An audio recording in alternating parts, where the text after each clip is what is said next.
Buenos días a todas, buenos días a todos. Como ustedes saben, estamos transitando el ciclo de charlas Encuentros en Taller del año 2024, que tiene dos modos. Uno que se llama Propiedad Horizontal y el otro Arquitectura en Acero. Hoy recibimos a Federico Marinaro en este ciclo que es Arquitectura en Acero, y este ciclo tiene fundamentalmente un objetivo que es acercar la práctica académica a la práctica profesional. Si bien hay algo que no se puede aprender, que es hacer arquitecto, hasta no estar en la calle y hacerlo, experimentar, ¿sí?, todo lo que implica una profesión, a nuestro modo, desde nuestro punto de vista en el taller, es un modo de tratar de acercar esas diferencias, ¿sí?, entre lo que es la enseñanza y, como bien decía, la práctica profesional. Agradecemos en nombre de todo el equipo docente la generosidad que tiene Federico de dar su tiempo acá en la Universidad Pública, así que sos bienvenido de parte de todo el taller, y queda el arquitecto Sebastián Ruani presentándote. Bueno, él ya lo sabe una vez más, pero siempre es bueno decirle las cosas, más que nada cuando uno está en vivo y en directo. Como dijo Susana, hay una voluntad de establecer un vínculo entre la hacer y el pensar arquitectura, y si hay algo que caracteriza por sobre todas las cosas a Fede y a su estudio, es que todo el tiempo en todas las obras, independientemente del tamaño, sea concurso, proyecto, encargo personal, tiene la misma intención, la misma dedicación, la misma voluntad para tratar de hacer las cosas de la mejor manera posible, con, a mi entender, mucho oficio. Por sobre todas las cosas tuve la suerte de conocerlo a través de la UAI, cuando él era docente de la UAI, y por amigos en común. Tuve la suerte de compartir también momentos con él desde la docencia y como jurado del Colegio de Arquitectos. Ha tenido múltiples premios y reconocimientos, ha hecho su maestría en España, pero justamente si hay algo que lo caracteriza a él es que es una persona común, cotidiana, coloquial, súper accesible, que recomiendo a cualquiera que tenga una duda, como me pasó a mí, llamarlo y preguntarlo, y preguntarle cualquier cosa que uno quiera sobre la obra de él, que le va a abrir las puertas y le va a contar todo, como pueden haberlo visto a lo mejor en el Open House. Así que para mí siempre es un gusto, y por sobre todas las cosas, gracias por visitarnos hoy. Bueno, gracias Seba. Siempre las palabras de Seba es como que te llegan, te llenan un poquito. Eugenio, la verdad que bueno, muchas gracias, y la verdad que estar acá es siempre hermoso. Creo que acá fue en el aula donde aprendí para hacer JTP, que es tercero, así que acá me cascoteó Beltramone. Me dio para que tenga, para que... Eso no sale, ¿no? Sí. Cortamos. Cortá eso, editalo, sacalo. No, fue un debate interesante que tenía que ver con esto que vos por ahí decías recién, esto del oficio, de la técnica, y un poco también con lo que vos arrancaste diciendo que una vez uno se hace como arquitecto cuando sale a la calle y ejerce la profesión, y fue un poco lo que yo dije en esa oposición que di, donde Beltramone era jurado, y nada, yo es como que debatía entre la ciencia y la técnica. Entonces, bueno, claro, Beltramone me dijo, bueno, pero vos estás poniendo la técnica por sobre la ciencia. Le digo, no, yo creo que van a la par, pero digamos, una medida que va como construyendo, o se va, creo que fogueando con la obra, con la gente de obra, con la administración de la obra, con un montón de cuestiones que quizás en la facultad en ese momento no se enseñaban, no sé ahora. Era como mucho más idílica la formación académica que nos daban cuando yo cursé. Recién ahí uno se da cuenta que la técnica quizás, no digo que está por sobre la ciencia, pero bueno, tiene mucho que ver. Y creo que a partir de ahí sale uno de los capítulos de esta charla, que es parte de la maestría que yo hice en Madrid, que es lo ordinario, que tiene mucho que ver con eso. Lo ordinario es como, bueno, después lo voy a contar un poquito más adelante, pero bueno, es como una especie de introducción que me llevó a este salón, que digo, acá me dieron lindo. Bueno, gracias a todos. Celia, ¿cómo va la maestría? ¿Cómo va la maestría? ¿Bien? Y ahí, tratando de... Tratando de remarlo. de arrancar. Bueno, primero, no soy especialista en arquitectura en acero. Los que venían a escuchar una charla que los ayude a quizá algunas dudas, bienvenidos sea si quieren preguntar, pero no soy especialista en arquitectura en acero. Esto es quizá un fragmento de la arquitectura que hacemos en el estudio, que bueno, vino de la mano quizás, empezó en el 2017, un poco antes, cuando yo empecé a trabajar en una empresa que se llama Sidersa, que es una metalúrgica, y algunos de los inversores de estos edificios que voy a mostrar ahora trabajan en esa empresa, con lo cual por eso es un poco la idea de empezar a como construir con estructuras metálicas volcadas a lo doméstico. Por eso la charla se llama esto, lo industrial en lo doméstico. Esa es una parte que, digamos, que quizás la empecé como a desarrollar un poco intuitivamente, sin tanta como formación desde la ciencia, y ahí es donde se empieza a mezclar todo entre la ciencia y la técnica, y son un poco los capítulos estos que por ahí voy a contar en la introducción, que tienen que ver con la práctica que tuve afuera antes de hacer la maestría, y después la ciencia que le fui como volcando a poder argumentar toda esta producción o esta parte de producción del estudio en esa tesis de maestría. ¿Fue claro? ¿Sí? Bueno, genial. Esta flecha que Seba ya las debe conocer y muchos también, me encantan. Ahora le agregué la palabra metodología abajo, que tiene un poco que ver con lo que Seba recién decía, de que quizás cada encargo o cada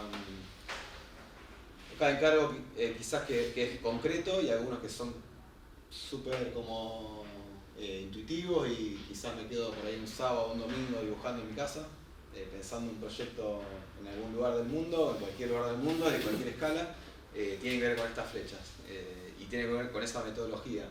Entonces estas flechas representan esa idea de que tiene un principio, tiene un fin, este proyecto o lo que sea, o la idea que uno tenga, pero en el medio siempre van pasando estas cosas que son estos corrimientos o estos atravesamientos de cuestiones que son ajenas y que no dependen de nosotros, sino que dependen de factores externos, pero bueno, mientras que nosotros tengamos esta metodología de trabajo o esta metodología de pensamiento que tiene un principio y queremos llegar a un fin, creo que hay que sortearlas, y mucho más cuando uno sale a la calle o cuando uno se encuentra alguna obra, yo creo que en la facultad también, lo importante es tener como esa metodología de trabajo. Creo que esta maestría a mí me ayudó a hacer un poquito más eficiente esa metodología, que puede ser una metodología de investigación aplicada a la ciencia, aplicada a la técnica, aplicada a la tecnología, aplicada a lo que cada uno quiera, pero es importante tener ese orden, creo, ante las cosas o los encargos. Esta otra imagen, que también Seba la conoce, que también me parece como súper pertinente contarla acá. Si hablo, ¿se acorre o no? Sí. Yo no toqué nada. Bueno. Nada, lo que representa esta imagen es un poco la actitud, o una cuestión actitudinal ante, no quiero decir ante la vida, pero sí ante encargos o ante proyectos, ante investigaciones, ante cualquier cosa que tenga que ver con lo académico. Y me parece creo que en el ámbito académico, en la universidad, es como clave, digamos, estas tres miradas, estas tres posturas. El primero, que está acá sobre este lado, está ante un encargo, o ante, por ejemplo, ustedes que tienen proyectar en acero, está como pasivo, mirando desde afuera el problema, sin hacerse cargo. El del medio está como con una postura tiro o no me tiro, lo hago o no lo hago, me animo o no me animo, y el primero es el que se anima y se tira. Yo veo en la universidad, o más que nada en los proyectos que nosotros atravesamos en la carrera, deberíamos tener la postura esta, de arriesgarnos y tirarnos, porque es el ámbito y el sitio donde debemos hacerlo.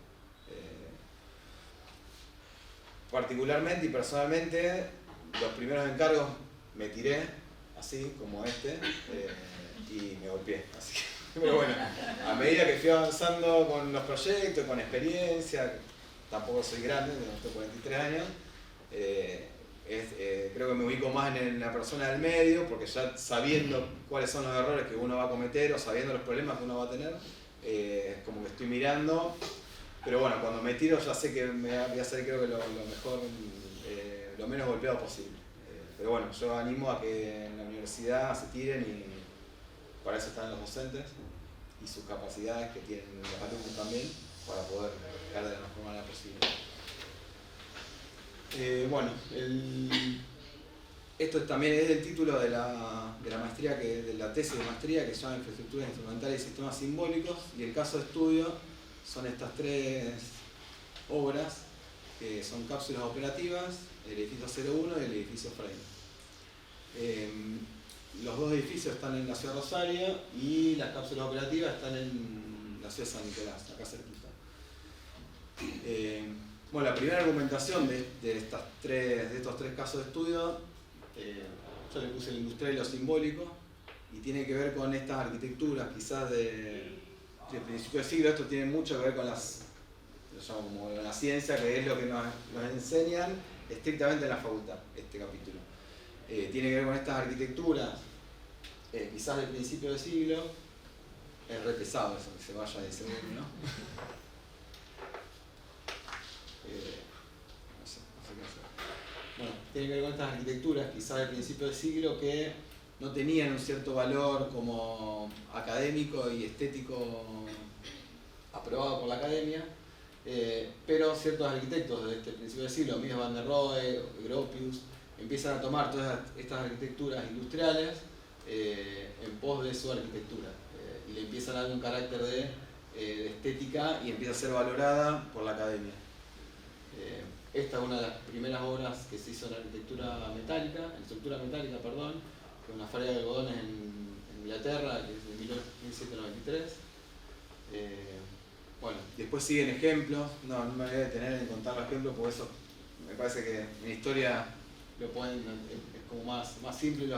Lo pongo solamente para que ustedes tengan como quizá una idea de lo que puede ser una metodología, y que les puede servir a ustedes también para cuando empiezan a hacer este proyecto de arquitectura en acero. Quizás tiene que ver con esto, de poder ahí investigar y empezar a interpretar algunas de por qué hoy en día también se piensa en las estructuras en acero, y por qué quizás antes del la Primera Guerra Mundial, esa arquitectura era tapada por los arquitectos porque no era estéticamente bella. Los arquitectos del movimiento moderno le empiezan a dar como una belleza a eso, que tiene que ver obviamente con la crisis, con la posguerra, quizás de sacar todos los ornamentos que tenían esas construcciones y empiezan a hacerlos visibles. Luego aparecen estos a mitad del siglo pasado, que obviamente con la aparición del vidrio, del curtain wall, las estructuras empiezan a quedar casi ocultas, y lo que empiezan a aparecer son todos estos reflejos, pero las estructuras quedan como en un segundo plano, ya no son tan visibles, y empiezan a quedarse como ocultas. Dentro también del mismo periodo de crisis, digamos, de posguerra, empiezan a aparecer todas estas construcciones de casas prefabricadas, que son las Lustron House, que no sé si las conocen. Esto es lo que hacían muy bien las cosas, y después estaban Mies van der Rohe, Gropius, que hacían muy mal las cosas porque querían copiar estas tecnologías que eran súper industrializadas, que se hacían en taller y que eran comerciales y se vendían a millones. Y los arquitectos como nosotros, que somos súper académicos y sabemos todo, queremos copiar estas cosas y nos salen mal, porque nos entramos por todos lados. Bueno, es lo que me termina pasando a mí y a todos en muchas de las obras.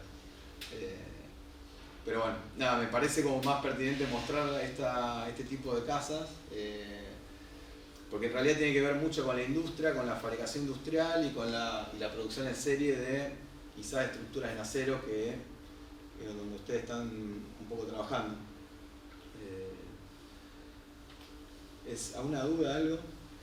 Nada, un mate, ahí un mate.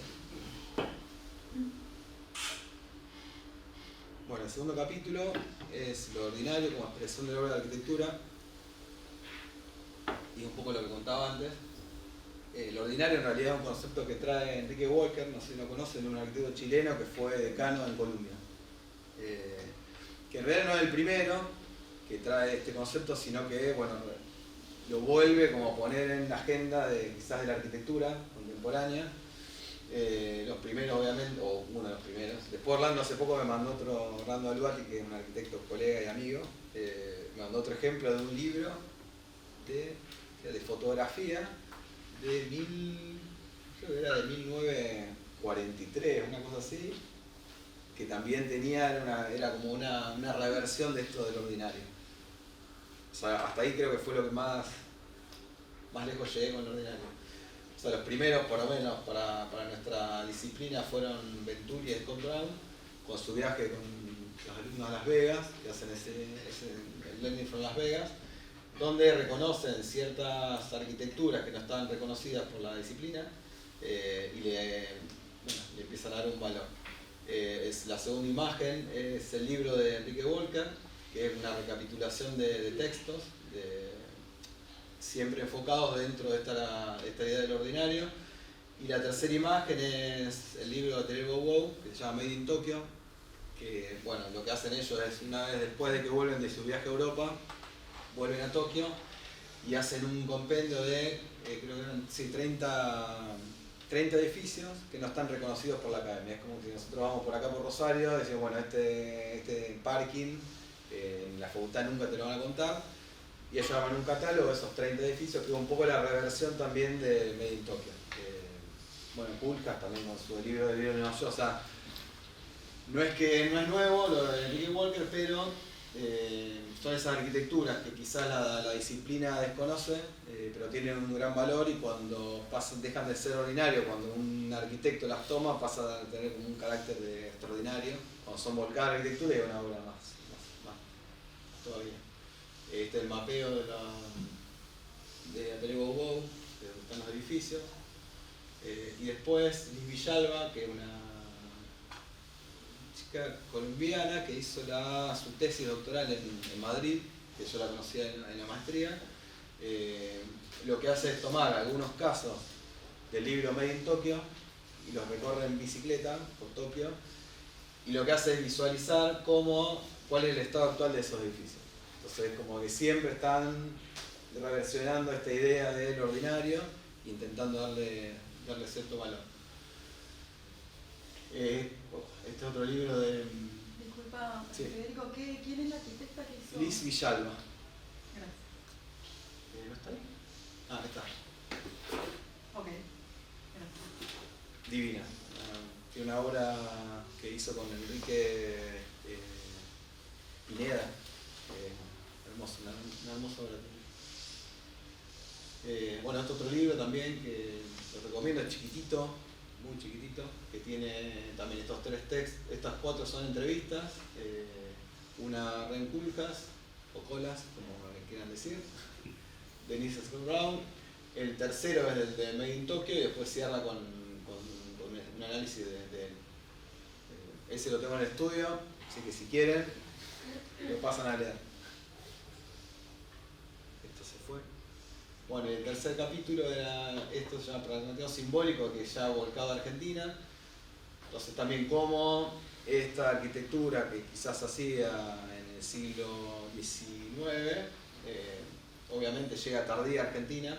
Este es el correo, no sé si lo conocen, donde está el CCK. Bueno, esta es la estructura del correo, que es impresionante. Hoy en día sería una belleza si queda esto a la vista, pero bueno, quedó así, todo tapado. Pero bueno, en ese momento todavía no llegaban ni los libros ni internet cuando se hizo esto, que seguramente si algún arquitecto medio despabilado veía lo que estaba haciendo Le Corbusier, Mies, Gropius, probablemente lo hubiese dejado hubiese intentado que quede toda la vista. Estas son una serie de fotos también que tienen que ver con esa época y con este registro entre el ordinario y las infraestructuras instrumentales. Grúas portuarias.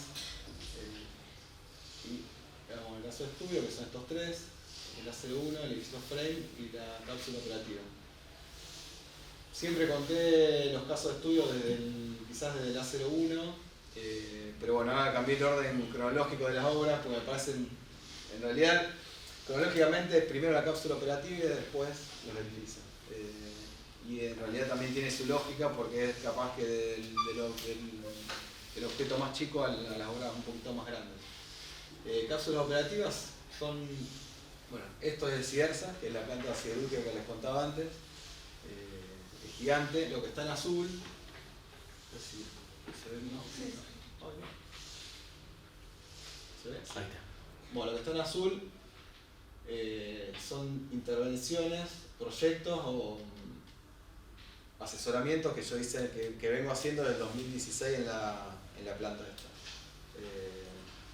Esto es la portería, el ingreso principal. Esto es un parking que se hizo, un parking solar.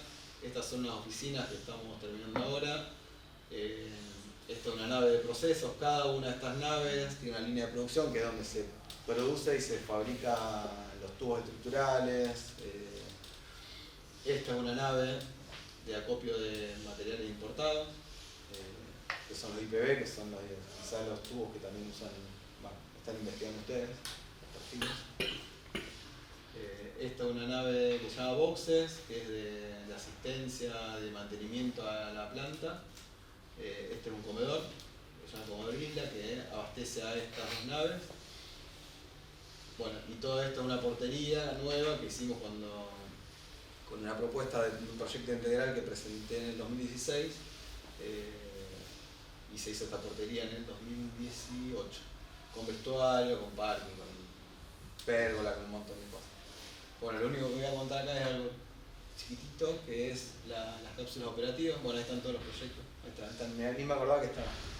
Ahí están todos los proyectos como contados de intervenciones que hice. Esto que está acá es literal copiar la producción en serie que hizo Lustron House. En realidad esto es un container, que es un comedor, que se llama comedor, es un refrigerio, no un comedor, que se hizo antes de la pandemia. La idea de la empresa era empezar como a diversificar y que no sea un comedor central, sino que sean varios comedores dispersos por toda la planta. O sea, ahí está como esta idea de dispersión y no de... Ahora volvieron de nuevo a la idea de compacto. O sea, esta idea de dispersión era, bueno, cuando se planteó esta idea, yo, bueno, deberían ser todos prototipos de comedores, prototipos de oficinas, y ahí nacen estos comedores y nacen las cápsulas operativas, que son oficinas fabricadas en taller, que se llevan a la planta y se montan con una pluma. Estas ya son las cápsulas operativas. ¿Ustedes qué tienen que proyectar? Hago un paréntesis ¿cuál es el programa que tienen?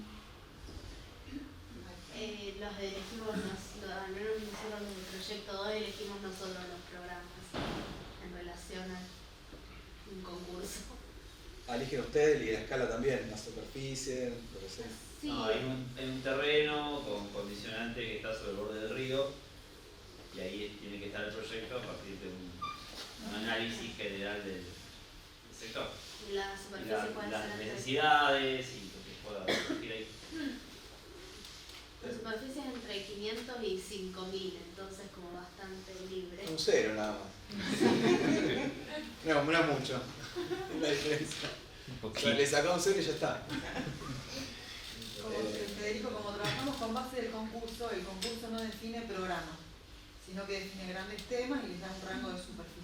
Claro, Que tiene que tener en cuenta, por sobre todas las cosas, el cambio, o sea, el aporte al cambio, a minimizar el cambio climático.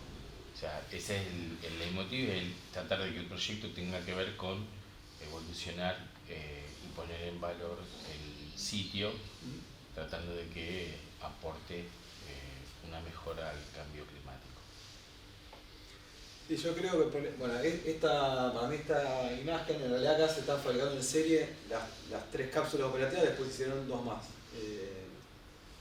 Tomaron los planos que le habíamos pasado y nos pagaron obviamente el copyright y encargaron 2 cápsulas más. Para mí lo que tiene la estructura metálica o estos sistemas, esa posibilidad de estructura abierta que puede ser como repetitiva. O sea, esto podría ser, ahí porque está la escala humana, ¿no? Pero podría medir, o sea, esto mide 14 metros por 3,69, pero podría ser 140 metros por 36, tranquilamente. O sea, es una cuestión de escalar las dimensiones de la perfilería y para mí justamente creo que el valor agregado que tiene en trabajar con lo metálico o en madera también, que quizás el mismo sistema, digamos, versus el hormigón o el ladrillo, te permite como esta escalabilidad de la estructura y del sistema que creo que tiene esa adaptabilidad que me parece que es súper potente. Esto tranquilamente puede hacer un puente que atraviesa la General Paz. Si le ponemos 3 autos de arriba, es un puente. Si le pones un humano, es una cápsula, y si le pones una taza, termina siendo una polla de plata. Entonces, como que en realidad creo que esa escalabilidad que tienen, que dan estas estructuras, me parece como lo potente del sistema.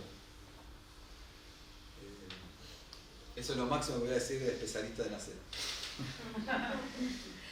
Bueno, estas son las Toyota House, que bueno, obviamente son apilables, que tranquilamente estas cápsulas de refrigerio podrían ser apilables. O sea, creo que también es una vuelta de rosca que se le puede dar, porque uno podría hacer como una superestructura, como decíamos antes, escalar esa cápsula operativa, o podría dejar esa cápsula operativa chiquitita y por repetición armar un sistema mucho más grande y abierto.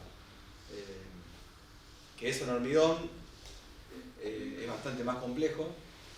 Quizás en hormigón prefabricado puede ser, pero las secciones ya son mucho más grandes, el peso específico del hormigón es muchísimo más que trabajar en acero.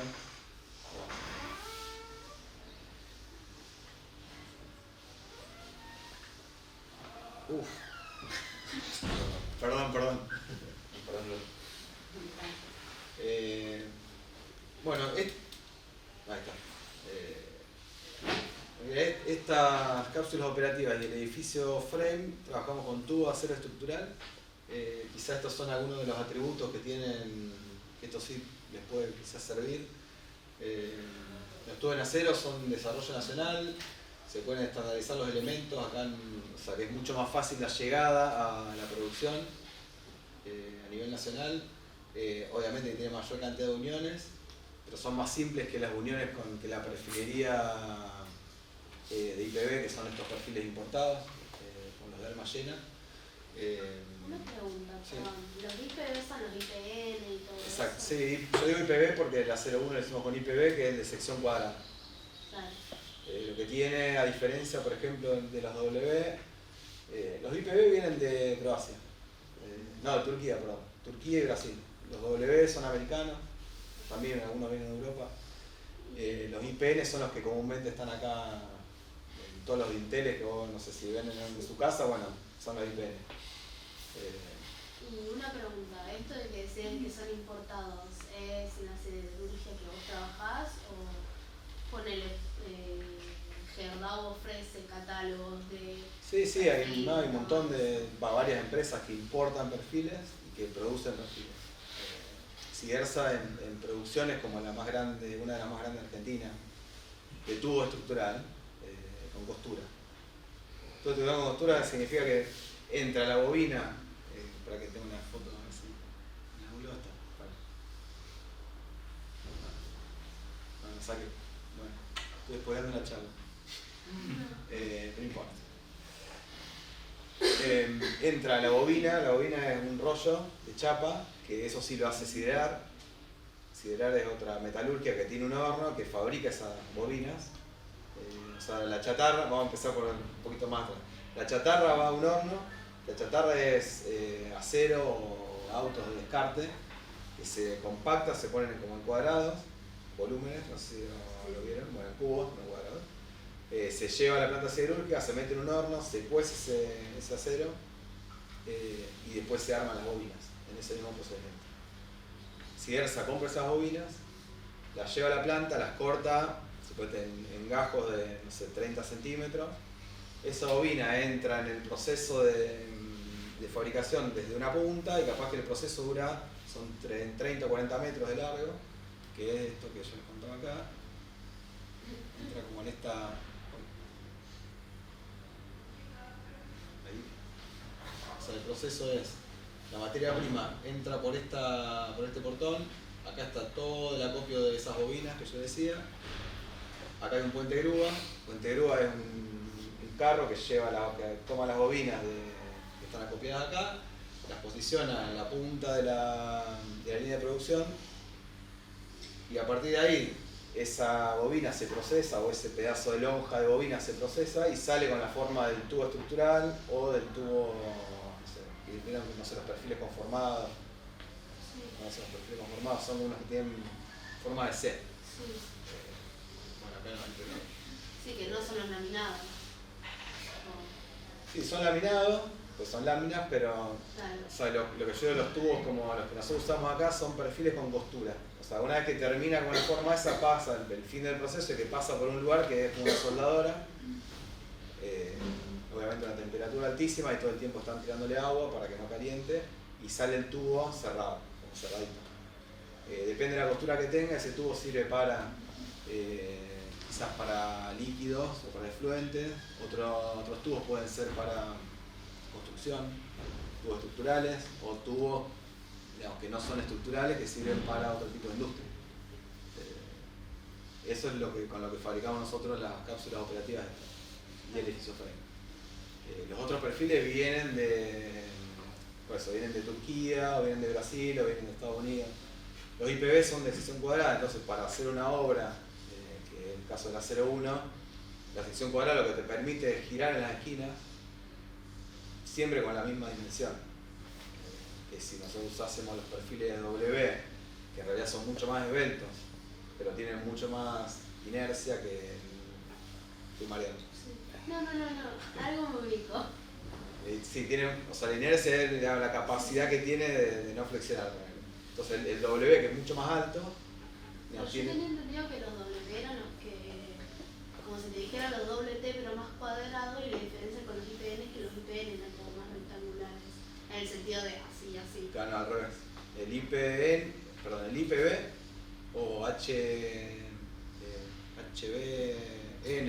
depende de qué país se llama de una manera distinta, son los de sección cuadrada.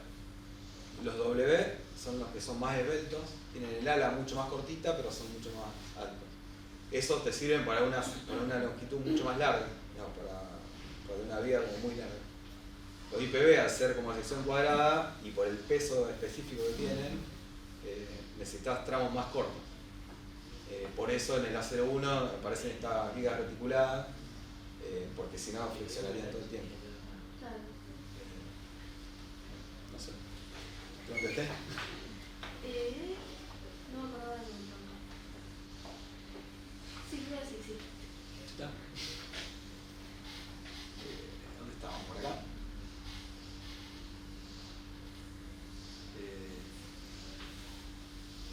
Bueno, esto que hablamos antes de la escalabilidad de los sistemas y las estructuras esto empieza con un marco costilla simple que tiene obviamente la dimensión de un ser humano, pero podría ser también la dimensión de un camión, o podría ser la dimensión de lo portugués o a lo paulista, podría ser la dimensión de un aula, esa costilla.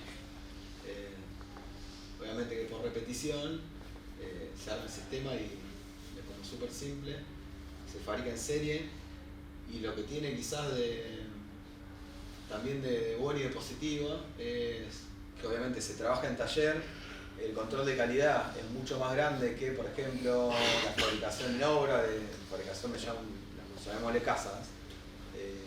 En taller es mucho más controlado esa calidad. Higiene y seguridad, yo hablo de higiene y seguridad porque lo estoy padeciendo en la planta esta y es tremendo. Filtraciones de agua, que todo funciona, o sea, estas cápsulas salen desde el taller, ya sabiendo que funciona todo. Está todo impecable, está todo controlado, no se suspende por lluvia, hace frío, no tenés frío, puedes soldar. Hago una consulta, Sí. perdón. Lo máximo que podés construir es lo máximo que podés trasladar. Sí. Sí. En este Podés caso, hablar de mega estructura, si estás en el taller, ¿cómo la trasladás? lo que pasa que por eso, Máquina superpuesta. yo lo que hablo es las vigas, por ejemplo, ahora después lo voy a contar, pero en realidad por suma, que es esto, parte y sistema. ¿Dónde está? Parte y sistema. Esto. O sea, uno puede trasladar por partes y en obra un sistema. Entonces, sí, obviamente que lo máximo que podés trasladar es lo que entra en un semi, y de ancho es para no tener que pedir permiso a vialidad o un permiso especial a vialidad, uno lo que traslada es quizás 15 centímetros más que un container. Que no, si te para vialidad no pasa nada. Con un permiso simple de circulación uno puede trasladar eso. Lo que yo decía es que en realidad lo que te permite esto es ensamblar en obra. Como a todos los galpones, digamos. Las naves estas, o sea, se trasladan esas vigas gigantes y en obra se ensamblan. Pero bueno, es difícil ensamblar hormigón, a eso me refería. Es como que en realidad el hormigón tiene que ser muy in situ, la fabricación, y esto se puede procesar en taller y ensamblar en obra.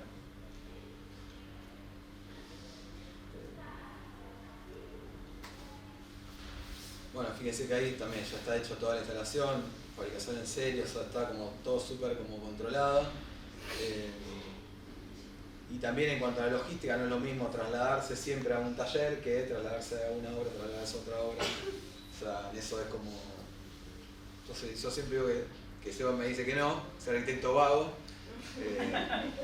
Entonces digo, bueno, cuanto más controlado esté, cuanto menos logística tenga para trasladarme a la obra o para hacer el seguimiento de la obra, mejor. Pero bueno, nada, no de vago, sino es creo que de concepción. Y también creo que tiene que ver con esto que hablaba antes de la... No sé si sostenibilidad, pero bueno. No es lo mismo hacer 4 casas en un mismo lugar que hacer 4 casas en distintos lugares. O sea, ahí hay una ecuación que empieza a cerrar desde esta fabricación como en serie en un lugar.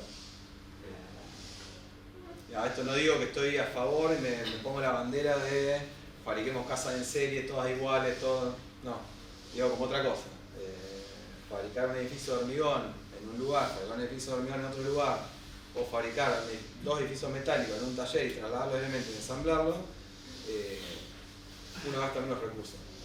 Eso es así.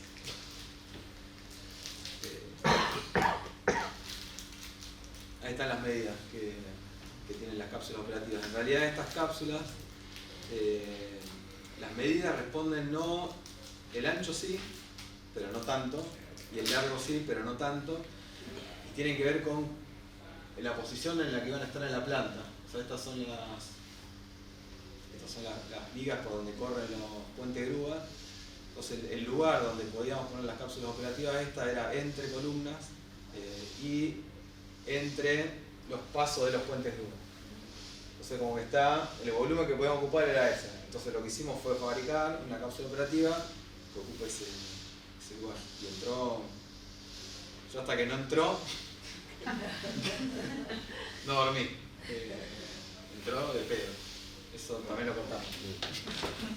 Y acá esto, por ejemplo, que es el caño de desagüe, que no lo tenía ni visto, que yo tenía como tomada, había medido una de las columnas, claro, que no tenía el desagüe.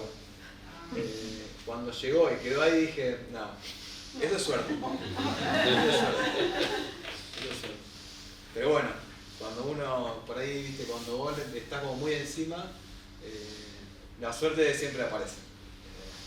Esa es la realidad. Y también, bueno, esto la poética de la obra, creo que lo único que decir poético de una obra. Otra charla, si quieren, hablo de las casas, que son más poéticas. Tiene que ver con esto, de generar como esta transparencia y que estas cápsulas operativas, porque para mí ahora ya hay 6 cápsulas, hasta que no estaban estas capsulitas metidas en la planta, uno entraba a la planta y tenía toda una visión como general del lugar. Entonces, claro, yo imaginaba que esto, si iba a ser un éxito y si iba a seguir sumando estas cápsulas, o para poner personas, o para poner máquinas, o ensayos o laboratorios dentro de la planta, los iba a llenar. Entonces esa visual que uno tenía de la planta abierta y libre, se iba a cortar. Entonces por eso tiene como estas dos fajas, el zócalo es de galvanizado, que en realidad simula lo que está por delante también, que son todas estas chapas que se acopian ahí. Entonces pasa como un material más, y la parte superior es obviamente de vidrio para generar esa transparencia y también para que la gente que está trabajando dentro pueda obviamente mirar para hacia afuera. Estas son estas fotos que sacó Javier Agustín Rojas, que es un chico de Buenos Aires, gran fotógrafo, amigo, y no se dedica a ejecutar ahora, solo las fotos y gestiona, es el director de creo que del departamento de, no sé si de arquitectura de la ITELA, pero bueno, está como en la organización y coordinador de todas las charlas, el SEAC. Bueno, estas son la misma estrategia, pero bueno, esto en realidad lo que hicimos fue tomar unos containers que tenía Cidersa en Pacheco, que tiene como un galpón donde guarda también material. Los tenía ahí medio abandonados, tirados, los llevamos a un taller y también los reciclamos y los trasladamos para armar los comedores, estos refrigeros, se llaman ellos.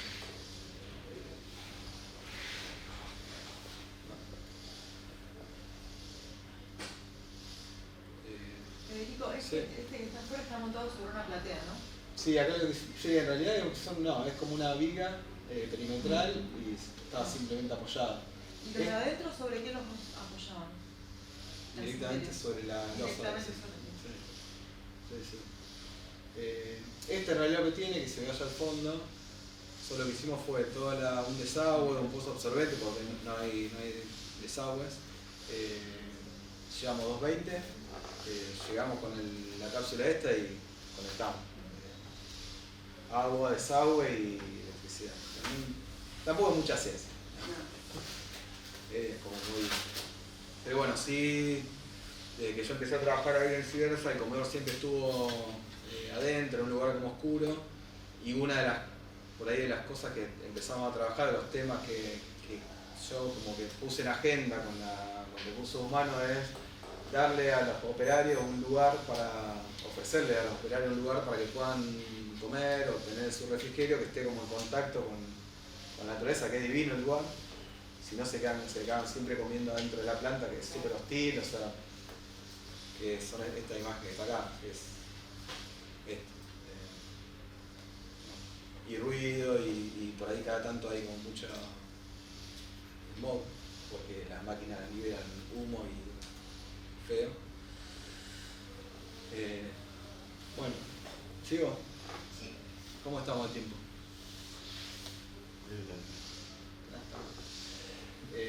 Cuando se duerman, corto. Bueno, el segundo caso es el edificio 01, que este es un encargo de directores que trabajan en Cidersa, y la voluntad de ellos es desarrollar como estas estructuras metálicas o hacer edificios de vivienda unifamiliar, o en realidad ni siquiera vivienda unifamiliar. O sea, creo que cuando empezó esto no tenía ni programa en el edificio, ni ni el frame. Medio que fuimos desarrollándolo a medida que fuimos haciendo el proyecto. Entonces es como que tiene, por eso me hizo acordar al problema que tienen ustedes. Que creo que es lo bueno de trabajar y de pensar los proyectos quizás de la estructura o de algo que no tenga que ver, no esté tan atado con el programa, sino con la parte, el sistema y la repetición. Uno armando esto, que en realidad quizás viene con esta idea de las grúas portuarias, armando ese sistema o investigando sobre ese sistema, después el programa lo puede cargar o dotar de programa independientemente de cómo sea, de la escala que tenga, de la estructura que sea. Yo creo que son sistemas que absorben cualquier tipo de programa. eso me quiero como referir. En esta comparación nace de, eso ustedes lo saben, nace de, bueno, en la maestría, con el primer seminario que yo tuve con Luis Rojo, que es el director de la maestría, nos hizo hacer una reflexión crítica sobre una obra propia. Podía ser un proyecto, podía ser un paper, podía ser un trabajo de la facultad, podía ser cualquier cosa, cada uno elegía, y yo elegí la 01, y ahí empezó toda esta investigación que estoy contando ahora. Que fue de dónde viene, que hasta ahora, hasta ahí en ese momento era intuitivo, y de dónde viene lo que hago. Fue casi como una terapia, nunca fui a terapia, pero bueno, la maestría fue una especie de terapia. ¿Por qué hago lo que hago? ¿Por qué lo hago así?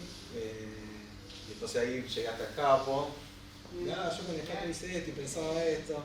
Y con Gerardo, y hablaba con Gerardo de esto, del campo, de la...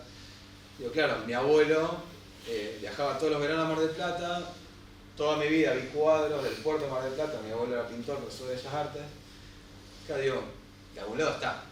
Entonces, claro, investigando un poquito, digo, claro, todo esto viene acá, que es lo ordinario para mí. Después todo lo otro es lo académico, que es lo que me enseñan en la facultad. Y después seguí investigando.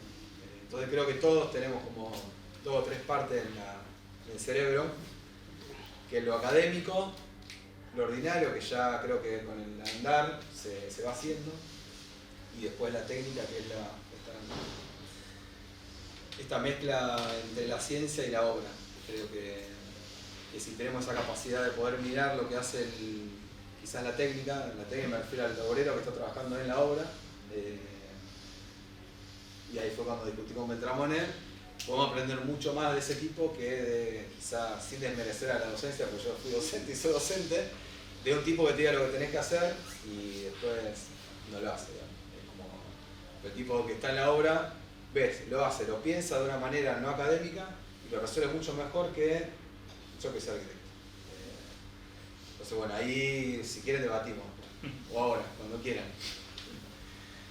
Bueno, entonces nace de ahí esa imagen, de esa reflexión terapéutica que tuve con Luis, y tiene que ver con esto, estas estructuras que quizás, que yo digo que no les sobra un gramo de grasa, porque están hechas por ingenieros, porque no cuidan, no les interesa la estética ni lo bello, pero son súper eficientes y pragmáticas. Entonces, si nosotros podemos tomar esa estructura que es súper pragmática, llevarla a la ciudad y después cargarle el programa, más sostenible que eso no creo que exista, digamos, como para hacer un edificio por lo menos.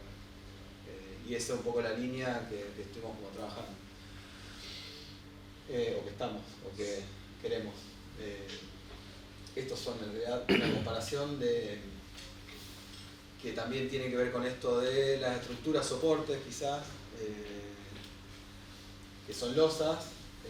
El de la izquierda es el diagrama de Houbraken, que es la teoría de los soportes, y el de la derecha es el pabellón de MRDB, que se hizo para la Expo del 2000, que bueno, también son losas, y en cada piso cuenta una historia, cuenta un clima que existe en Ignorante. Pero bueno, es la idea esta de brindar un soporte, como son estas estructuras, y después poder cargarla de cualquier programa. Podría tener cualquier cosa, digamos, las losas estas del diagrama de Houbraken. Ahí tiene capsulitas que son habitables, pero bueno, el programa podría cambiar. Acá están los IPv, que son, bueno, ahí están los atributos. En realidad esto lo puse porque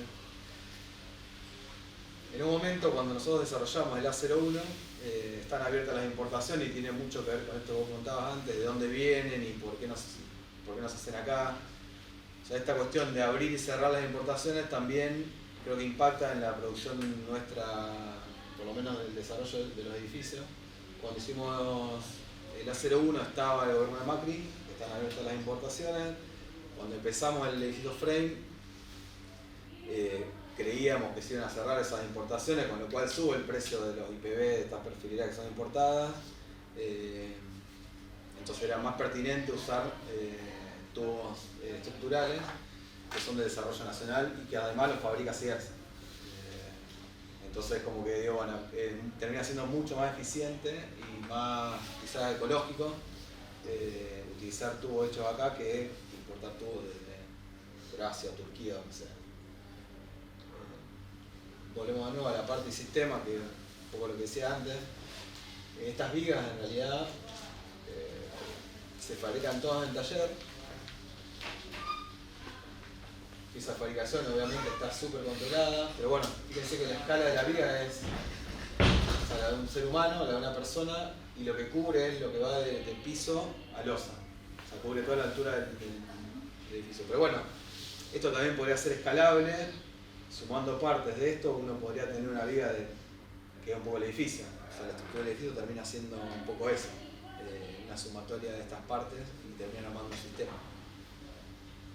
Este proceso de fabricación de vigas fue mucho más artesanal que el del frame. Este es el tallercito donde se fabricaban estas vigas, que la viga entraba, el taller al fondo de Bruno, un colaborador, la viga entraba media justito, fabricábamos a 3 vigas, y así como estaban se trasladaban a la obra y las montaban. Ahí después vienen un par de fotos. ¿Una pregunta? Parecen chiquitas, pero son enormes. Y este es un poco el sistema de estructura, de cómo se arma el sistema, cómo van apoyando unas vigas con otras.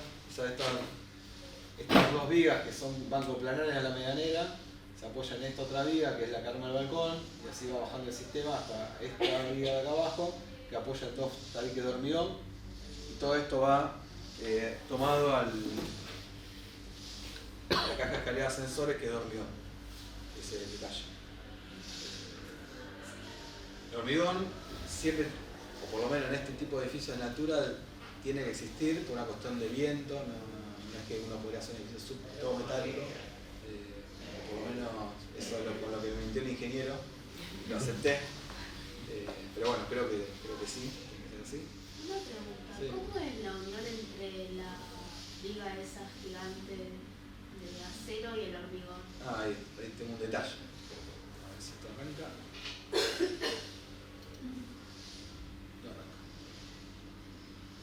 No se puede. Ahí muestro el anclaje. Bueno, estos eran los montajes, o sea, la grúa esa cada vez era más grande, hasta que llegamos creo a la grúa más grande que hay en Rosario, que sube hasta los 43 metros. El edificio tiene 33.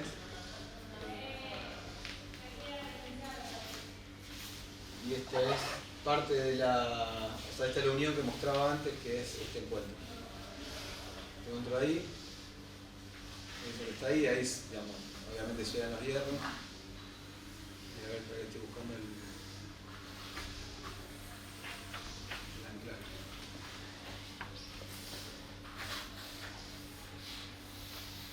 Está, es el anclaje. Así. Tiene 3. Por cada uno de estos, ponemos esta viga, hay 3, una arriba, una en el medio y una abajo. Una pregunta. ¿Ese módulo que usaste en el reticulado, o sea, responde al aprovechamiento del material o Sí. fue por el proyecto? O sea, Sí. el módulo responde a... Con Luciano, que es el ingeniero, Luciano López, con el que trabajamos, nosotros siempre, por eso es un poco quizás cómo trabajamos en el estudio. Nosotros siempre hacemos una estrategia estructural que desarrollamos nosotros, un predimensionamiento intuitivo y se lo pasamos a él. Entonces, claro, y ahí el mensaje ¿cuál es? Que sea lo más eficiente posible. Sacarle lo que tenga que sacar, ponerle lo que tenga que poner, y esa es la estructura que queda. Nosotros ponerle estas vigas, estas es un perfil IPV del 18, y estas la habíamos diseñado o mencionado, dijimos, mira, tiene que ser el 18. Cuando él recalcula todo, lo lleva a perfiles del 12, IPV del 12, que le ganó muchísimo al edificio porque terminó siendo mucho más sutil esa viga, sino que era mucho más grotesca, la hizo mucho más sutil. Sí, nosotros siempre armamos esa estrategia, de hecho es como que siempre empezamos desde ese lado, pensando en la estrategia estructural y esa es la dinámica que tenemos con él. El primer edificio que hice, que fue de Urquiza, no lo conocen, uno todo negro, tiene una forma toda amorfa, bueno, eso lo hice un año después que me recibo. Venía con todas las ideas de Gali, de Barral. 2 cuadras antes de Avellaneda. Pero jugado. Sí, porque era, viste, separarse de las medianeras, o sea, 3 metros y 1,15, era... Pero yo creo que si hubiese estado a plomo, en lugar de ir como inclinándose, estaría mejor.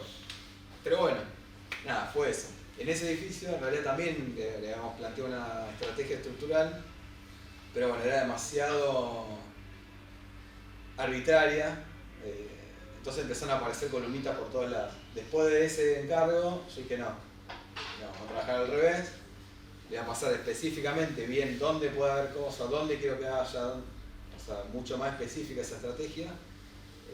Entonces los proyectos fueron mucho más simples, hasta para él también calcularlo.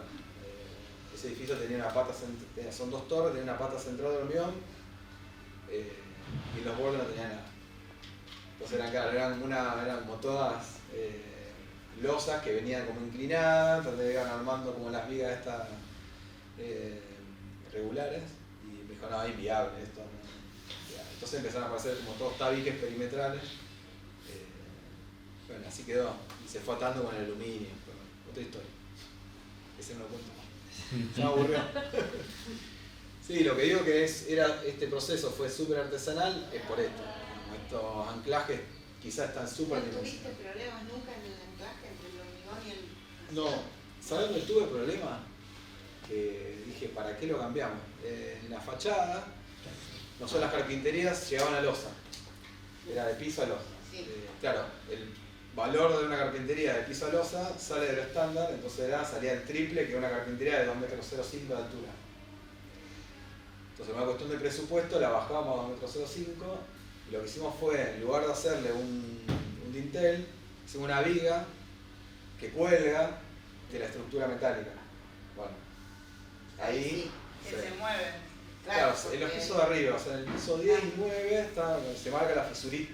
Se marca la fisurita, una cuestión estética, porque no va a pasar nada, pero se marca esa fisurita, digamos, porque se mueve la estructura metálica, que obviamente trabaja distinto del hormigón, Sí, además el frío y el calor. y además está colgada. Entonces, pero ahí. Ahí, acá no. Yo pensé que iba a tener problemas por todos lados. Pero bueno. ¿Y las losas son de steel deck o de...? Estas losas son macizas y entran en el alma del IPV. Tienen 12, 15, entre 10 y 15, algunas tienen 10, otras tienen 12, otras tienen 15. El contrapiso de un alivianado, carpeta y cerámico, por ser no me acuerdo qué cosa, cerámico, baratito. Bueno, estos son unos detalles. Este es cómo llega, que es lo que le contaba antes, cómo llega todo el sistema a este apoyo, que es este tabique de hormigón. Ahí no sé si se alcanza a ver en esta imagen. Bueno, esa es una planchuela bastante equivalente al anclaje que se ve en vertical, que va tomada a todo este tabique de hormigón, y lo que hacemos es directamente apoyar esa viga ahí y soldar. Hace como la llegada del edificio al piso. Vale.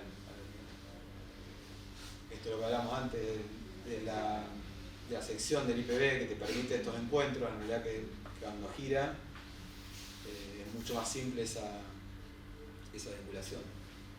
Y ahí se ve el perfil IPV del 12 y del 18. Soldado al medio. Eso fue una decisión. Soldado al medio, soldado en el perfil interior, soldado en el perfil exterior. Bueno, y un poco lo que hablamos antes, esto de la teoría del soporte.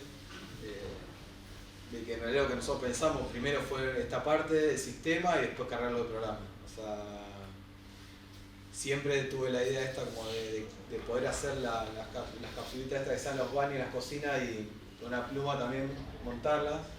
En Japón y en Chile se están haciendo baños fabricados. Acá todavía no me animé tanto. vamos a hacer en algún momento. Bueno, esto es una AXO más doméstica, pero no vamos a hablar de lo doméstico. Otra charla, un poco poético. No sé. En realidad esto tiene, al tener una escuela, a ver, vamos a hacer coloquial. El edificio en realidad da una plaza, que es esta, que es la plaza que continúa a la estación de colectivo, no sé si la conocen, calle Córdoba. Sobre la medianera oeste hay una escuela pública y hay un pasillo.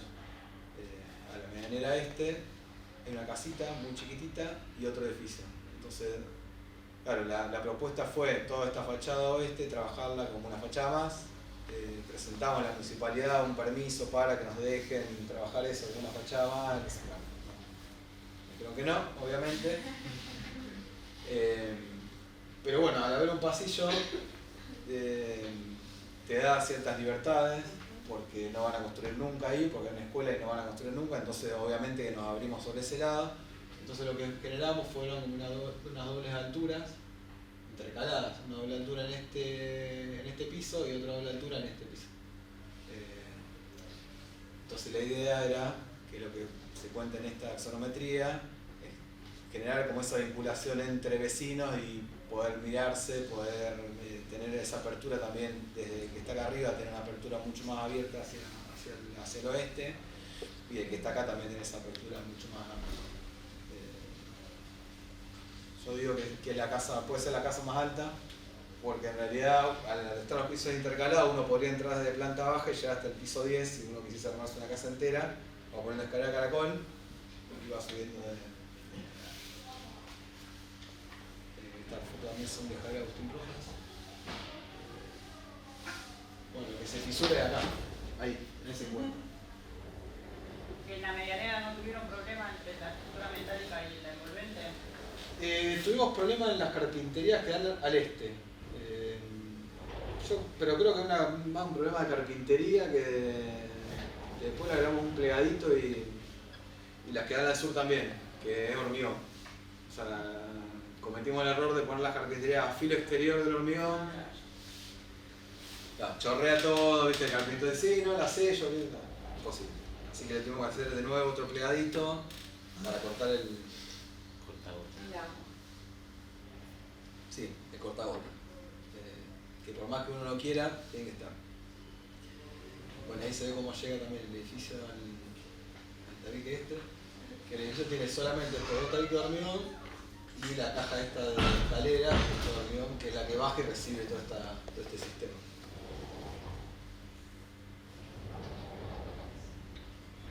Bueno, esa es la medianera oeste, que ahí se ve la doble altura y los encuentros.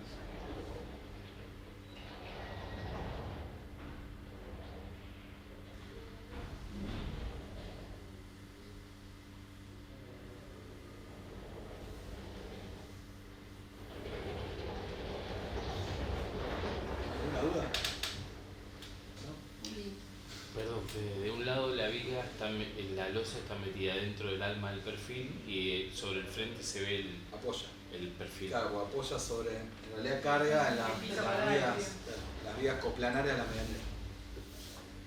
Queda vista en el frente, claro, como un progreso. Sí, y otra cosa que en realidad tiene que ver más con el reglamento es todas las vigas que están coplanarias a la medianera están metidas adentro del muro medianero.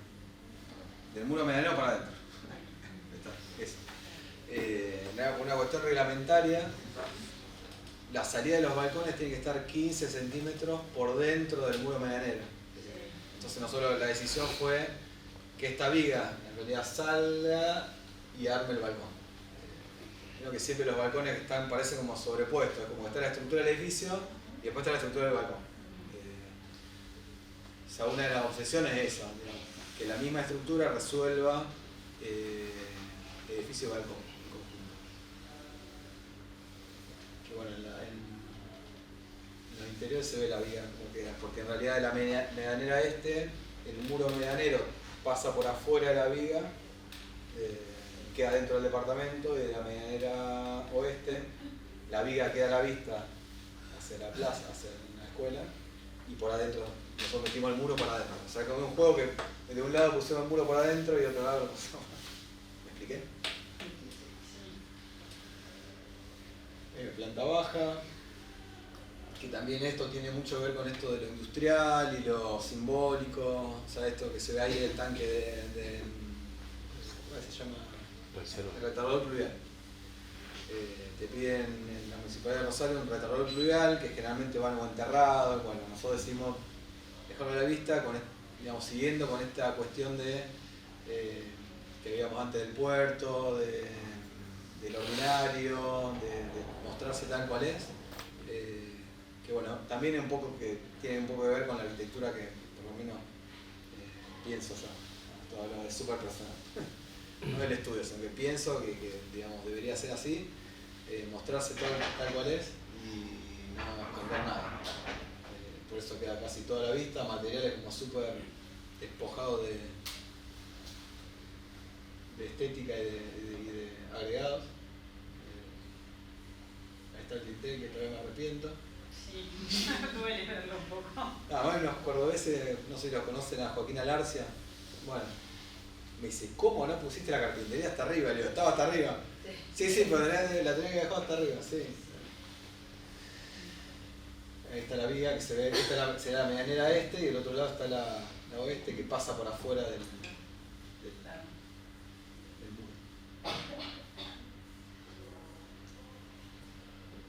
Hay otro lado del muro, lo Mataclar.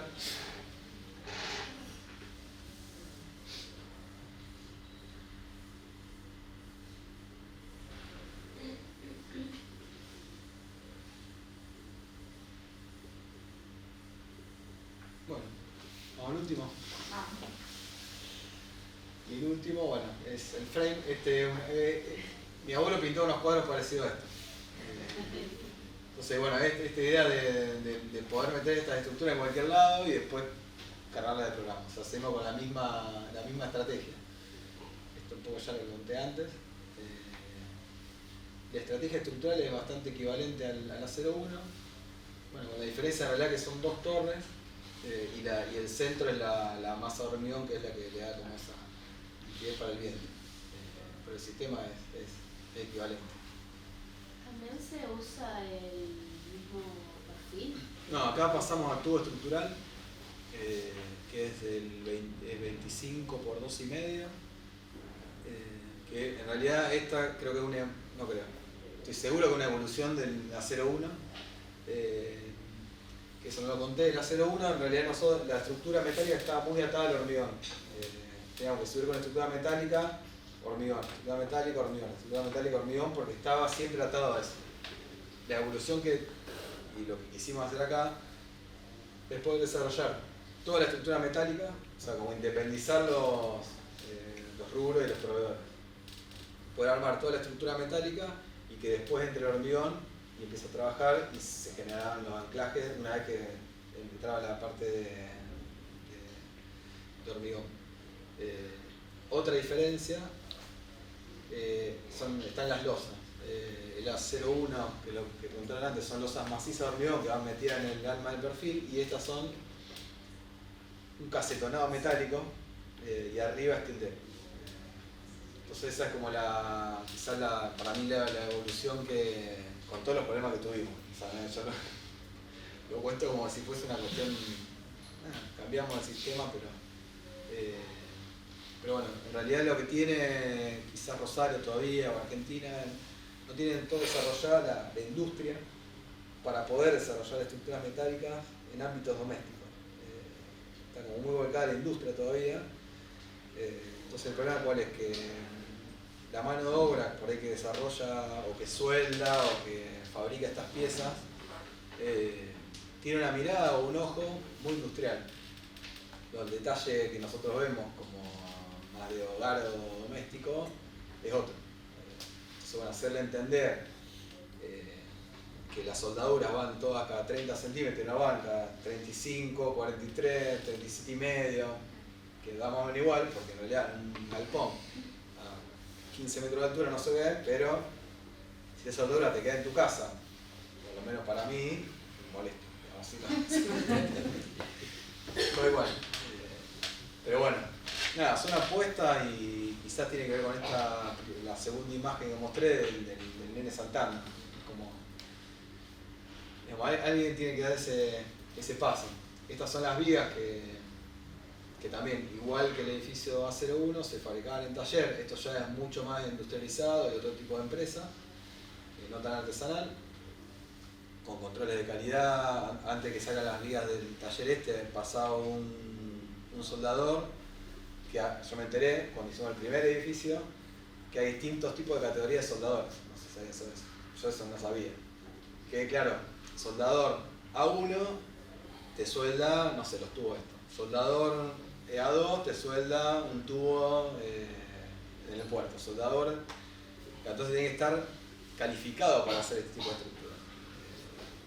Y a su vez tiene que ser un soldador calificado y a su vez después tiene un control de calidad con un soldador súper especializado. Entonces las vigas estas salían del taller súper controladas.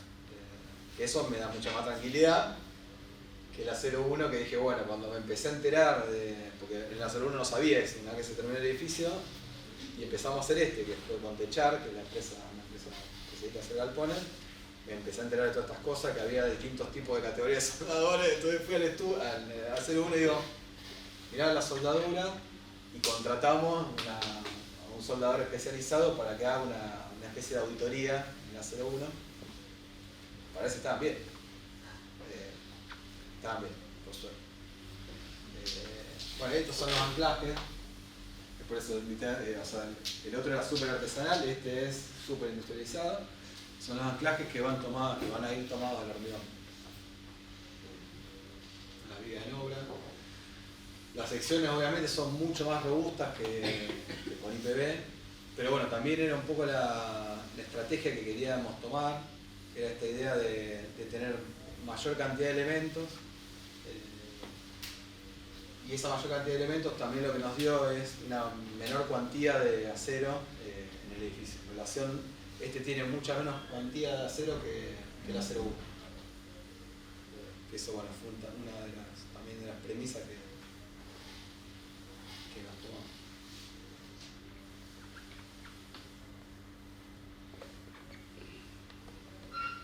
¿Una duda? Bueno, esto es lo que les contaba antes. Podemos desarrollar toda la estructura metálica sin necesitar del avance del hormigón. Que lo que nos pasó en el A01, obviamente, arquitectos como somos, nos sentamos en el estudio y dijimos, este edificio lo vamos a montar de esta manera. Y le mandamos un GIF al constructor, a la empresa constructora, al soldador, entonces todo un GIF hermoso, qué sé yo, terminaba. Claro, nosotros decíamos, primero avanzamos con el hormigón metálico, hormigón metálico. Y el dueño de la empresa constructora nos mira, che, re lindo, que muy pocas palabras. Muy lindo el GIF, pero es al revés. Primero lo metálico, después el hormigón. Primero lo metálico, después el hormigón. Y dice, lo metálico, ¿a qué diferencia trabaja? Como de medida, digamos. ¿Cuál es el margen de error de lo metálico? Milímetros. El hormigón, con suerte, a metro. Claro, y ahí dijimos, claro. Entonces ahí es donde iba, la técnica supera muchas veces la ciencia. Como de la experiencia y el expertise de tipos que se dedican exclusivamente a esto, es superador. Bueno, está. Mirá, para dejarlo así. Todo me dice. Y el edificio apoya en este tabique y en la caja de ascensor de escaleras, que es lo que está en el medio, con esos anclajes.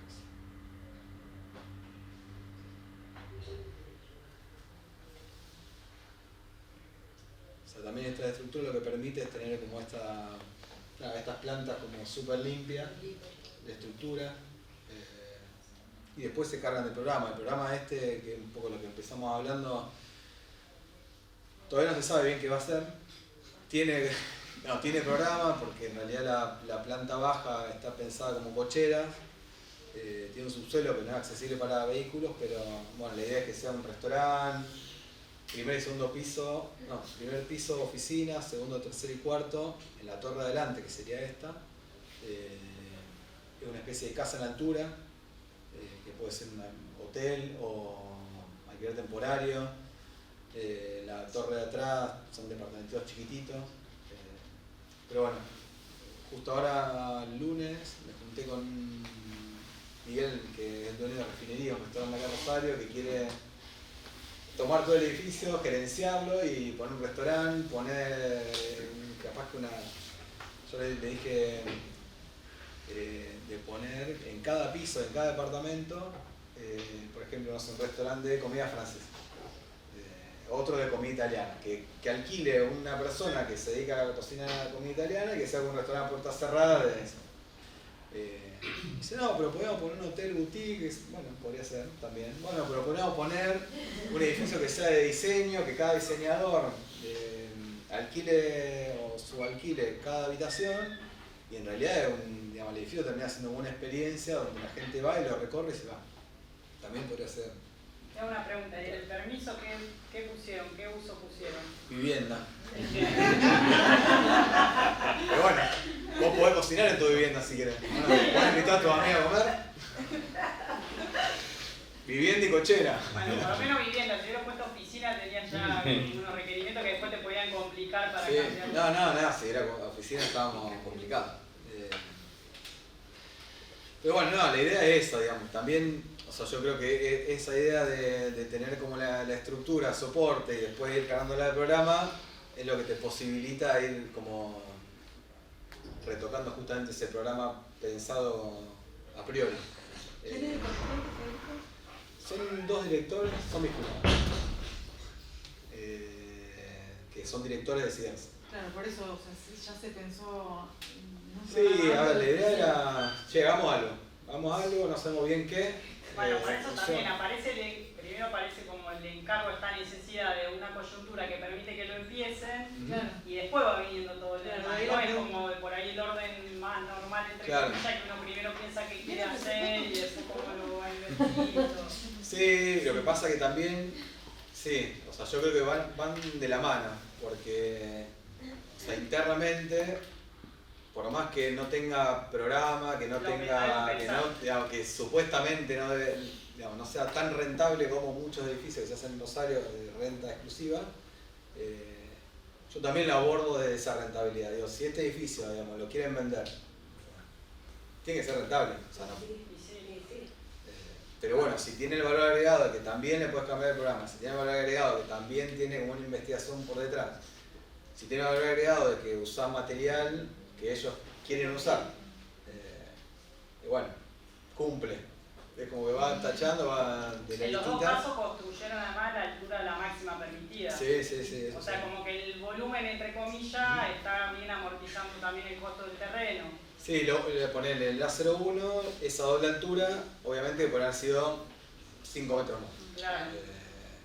Pero en el total es un porcentaje chiquito. Lo Sí, que bueno, claro, y ganar en espacialidad, o sea, es como.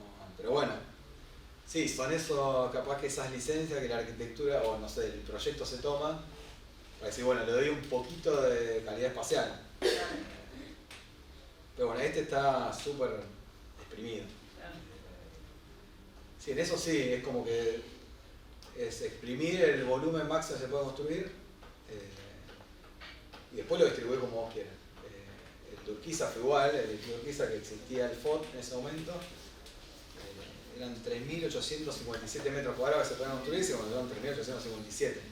Después, ¿cómo los pones? Si los sacás acá, los pones arriba o los corres para un costado, que en realidad ahí en el Urquiza fue la estrategia. Uno podría haber hecho dos torres mucho más bajas, más compactas, pero bueno, lo que yo le vendía a él, entre comillas, es que cuanto más altura tenía el edificio, más visual iba a tener hacia el río. En el piso 10, 11 y 12 se ve el río de ahí, lejos, pero se ve.